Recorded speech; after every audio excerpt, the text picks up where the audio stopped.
Guys, അപ്പൊ നമ്മൾ ഇന്ന് ഉണ്ടാക്കാൻ പോകുന്ന പറഞ്ഞാല് തട്ടുദോശയാണ്. നല്ല ചൂടുള്ള തട്ടുദോശയാണ് നമ്മൾ ഉണ്ടാക്കാൻ പോകുന്നത്. കാരണം നിങ്ങൾക്കറിയാം, തട്ടുദോശ നമ്മൾ വെന്തെന്ന് പറയുന്നത് ഇതിന്റെ മണ്ടയ്ക്ക് ബബിള് വരണം. പിന്നെ നമ്മൾ നല്ലെണ്ണയാണ് ഉപയോഗിക്കുന്നത്. വെളിച്ചെണ്ണയോ അല്ലെ സൺഫ്ലവർ നല്ല ഉപയോഗിക്കുന്നത്, നല്ലെണ്ണയാണ് ഉപയോഗിക്കുന്നത്. അപ്പൊ നമ്മൾ ഈ തട്ടുദോശ തിരിച്ചിടാൻ പോവാണേ. ഹായ്, നല്ല നമ്മളൊരു ശരി കണ്ട ഒരു പാൻകേക്ക് ഇരിക്കാൻ പോകാനില്ലേ.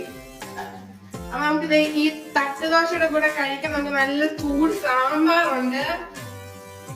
അത് നമ്മൾ ഉണ്ടാക്കാൻ പോകുന്ന പറഞ്ഞാല് എനിക്ക് സാമ്പാർ ഇഷ്ടമല്ല. സാമ്പാറിന് പകരം നമുക്കൊരു മുളക് ചാരിച്ച് ഉണ്ടാക്കാം.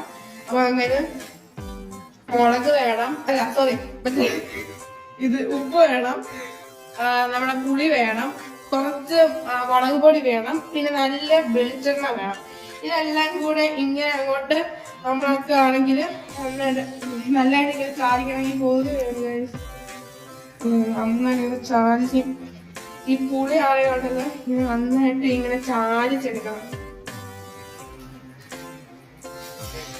നമുക്ക് കുറച്ച് വെളിച്ചെണ്ണയും കൂടെ ഒഴിക്കാവുന്നതാണ്.